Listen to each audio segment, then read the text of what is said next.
2026 Ford F-150 is rolling into dealerships, and it's already sparking debate among truck fans.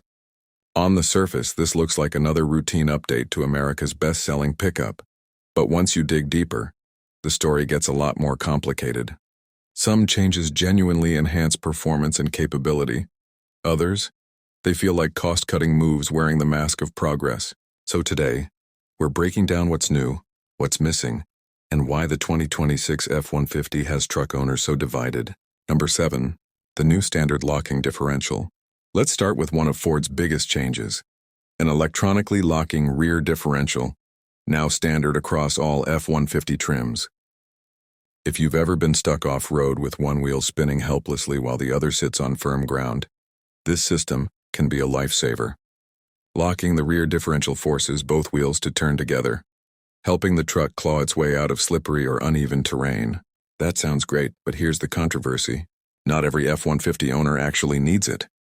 If you're driving a base XL for job site duty or a Lariat for highway commuting, this hardware adds unnecessary complexity and cost. Extra components mean more maintenance, more potential failures, and yes, a higher price tag, all for a feature many owners will never use. Ford isn't offering it as an option. It's standard whether you want it or not. For hardcore off-roaders, it's a win. But for everyday drivers, it's just one more thing to pay for and maintain. And if you think that's controversial, wait until you hear what Ford did with the new performance model. Number 6. The F-150 Lobo. Style without substance. Ford has introduced an all-new F-150 Lobo, a street performance truck designed to recapture the spirit of the legendary SVT Lightning.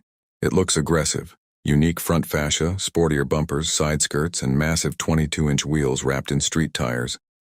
It even gets suspension tuning and special trim details that make it stand out. But under the hood, that's where things get tricky.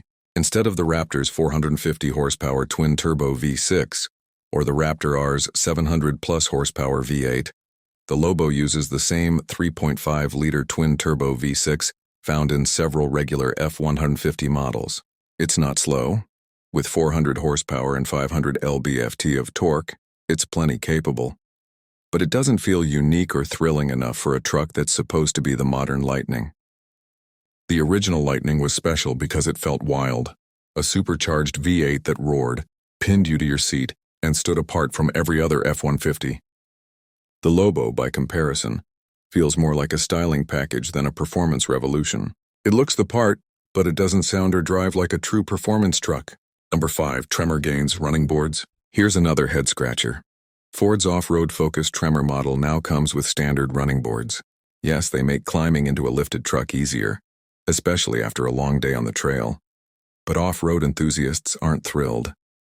Many feel Ford should have used that money to improve performance instead.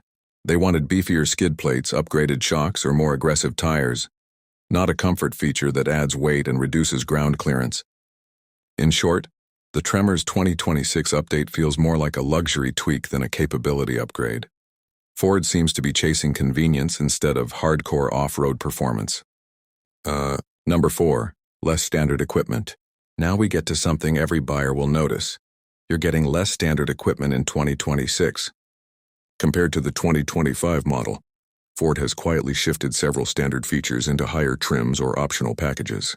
That means a truck that used to come with certain conveniences now requires spending an extra $1,500 to $2,000 to get them back. In today's market, where trucks are already expensive, that stings. A 2026 F-150 may look like the same truck you bought last year, but when you compare features, you'll realize you're paying more for less. For long-time F-150 owners, this move feels like Ford is nickel and diming loyal customers, taking away standard gear while steadily raising prices. Number 3. Interior stays the same. Step inside and you'll find another surprise. The interior hasn't really changed. The dashboard, the layout, even the materials, all remain mostly identical to 2025. Ford made a few tweaks to trim and features, but nothing that dramatically improves comfort or practicality. And that's frustrating because the F-150's interior, while solid, lags behind rivals in certain areas. Its center console storage is smaller than what you'll find in the Ram 1500 or Chevy Silverado, and the door pockets are shallow and oddly shaped. These are small, simple issues that Ford could have easily fixed by but didn't. Owners have been asking for better cabin storage for years, and once again the request seems to have gone unheard. So while the 2026 interior feels familiar, it also feels stagnant, and in a segment where innovation matters, that's not a good look. Number 2, the hybrid still feels unpolished. When Ford introduced the PowerBoost hybrid, it promised the best of both worlds. V6 power, electric efficiency, and even a built-in generator. On paper, it's brilliant. 430 horsepower, 570 lb-ft of torque, and the ability to power tools, campsites, or even your home during an outage. But in practice, the system still isn't as refined as it should be. The switch between electric and gasoline power isn't smooth. You can feel the transition and sometimes even hear it. Competitors like Toyota and Ram have more seamless hybrid setups that make the experience feel effortless. Then there's the Pro Power onboard system, the 7.2 kilowatt generator that turns the truck into a mobile power station. It's a great feature, but when it's running, the truck sounds and vibrates like a portable generator. It's useful, but it's not exactly premium. After 4 years on the market, the PowerBoost still feels like a work in progress. A great idea that Ford hasn't fully polished. Number 1, the price keeps climbing. And that brings us to the biggest controversy of all, the price. Every 2026 F-150 trim is getting more expensive. Yet when you look at what's actually changed, it's hard to justify those increases. The exterior looks the same. The interior barely changed. The engines are carried over. And the few new features, like the locking differential and Tremor running boards, don't exactly scream innovation. Buyers are paying thousands more for what is, in essence, a lightly updated 2025 model. A well-equipped Lariat or Platinum now easily crosses $70,000, and a King Ranch can push $80,000. At those prices, buyers expect real progress, not recycled parts and missing features. It's understandable that Ford is playing it safe as it transitions toward the next generation of trucks. But for now, the 2026 model feels like a holding pattern, a way to keep sales steady while waiting for something new. Final thoughts, safe or stale? So what's the final verdict on the 2026 Ford F-150? It's still a strong truck, powerful, capable, and full of technology. But these updates show a brand caught between innovation and cost control. The locking differential adds capability but unnecessary complexity for most buyers.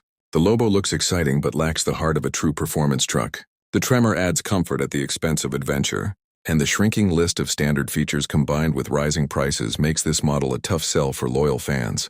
In short, Ford isn't falling behind, but it's not pushing forward either. The 2026 F-150 feels like a truck marking time before the next big leap, perhaps when the next generation hybrid and electric models arrive. Until then, buyers must decide whether the brand's legendary reputation is enough to outweigh the creeping costs and subtle downgrades. Because for every upgrade Ford adds, there's a growing sense that the company is saving its best moves for the next generation. If you found these changes surprising, wait until you see what's happening across the street at Chevrolet. The 2026 Silverado has its own share of controversies, and some fans think GM's updates are even more disappointing. Check out our next video to see why many Silverado owners are choosing to wait another year for the full redesign. Hit that subscribe button and ring the bell so you never miss the ride.